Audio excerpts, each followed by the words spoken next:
Conformément aux dispositions de l'article 327 du Code de procédure pénale, je vais maintenant vous présenter les faits reprochés à l'accusé tels qu'ils sont exposés dans l'ordonnance de mise en accusation, ainsi que les éléments à charge et à décharge retenus par cette même décision. Monsieur, il vous est reproché d'avoir, par violence et contrainte, menace ou surprise, commis un acte de pénétration sexuelle sur la personne de Marie Dufaux, que nous recevons ce jour sous le regard de Dieu en sa demeure. Que le Père témoigne de la mise à nu d'une fornicatrice, une tentatrice qui de sa langue de serpent n'articule qu'affabulation, qui par artifice et envoûtement pousse à commettre l'adultère un homme de foi. Intelligent, respectable, chef de son service à l'hôpital. Ses collègues aussi bien que ses patients le décrivent comme cordial, avenant, pour qui le mot courtois semble avoir été inventé. Aucun antécédent psychiatrique n'est jamais venu entacher sa réputation.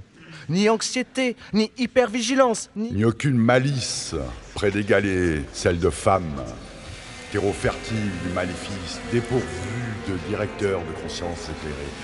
C'est en cette femme que les vices propres à ces douces pestes se sont manifestés. L'infidélité, l'ambition et la luxure mènent cette fille vénale à ces infamies usant de sa magie. Encore d'alcool qui avait coulé à flot ce soir-là et sur votre propre initiative, mademoiselle, comme en témoigne une note de bar conséquente à votre nom. Par la suite, toujours selon votre déposition, vous avez suivi mon client jusqu'à son appartement où vous l'avez embrassé. Il me semble que votre consentement fut autant de la partie que votre numéro de séduction et de sortilèges immondes. Que la blancheur de sa peau de lait ne vous occulte pas la noirceur de son cœur, d'un cœur de sorcière.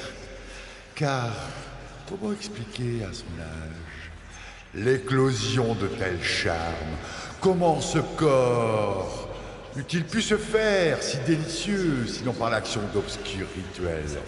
Niez-vous l'intervention de démons par votre pied afin de pouvoir ce corps juvénile d'une chair si généreuse?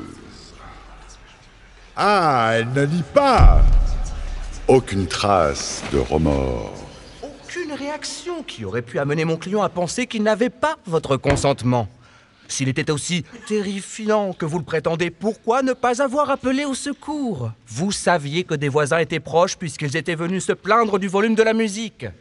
Comme je le vois, il aurait été très facile d'obtenir de l'aide si vous en aviez eu besoin ou même si vous en aviez eu envie. Car manifestement, l'envie était au rendez-vous autant que le plaisir.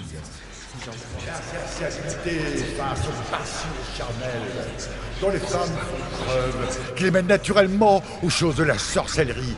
Car femme est soumise aux vices de la chair, et c'est ce que le diable, dans sa connaissance des choses humaines, utilise pour vénérer ses démons. Car si mon client a pu démontrer, et il ne le nie pas, une certaine violence physique, celle-ci n'est-elle pas inhérente à certains jeux adultes? Car le plus droit des hommes se transforme en bête sous l'influence malin. C'est le déni de votre frivolité qui nous amène dans cette cour. Où tous peuvent attester qu'un homme d'une telle perséance puisse s'amuser à de tels péchés que sous l'action de quelques sombres maléfices. Je vous le demande. Ne percevez-vous pas chez mon client sa légitimité lorsqu'il affirme votre consentement? Ne percevez-vous pas la ruse dans les larmes quelquefois ça fait couler?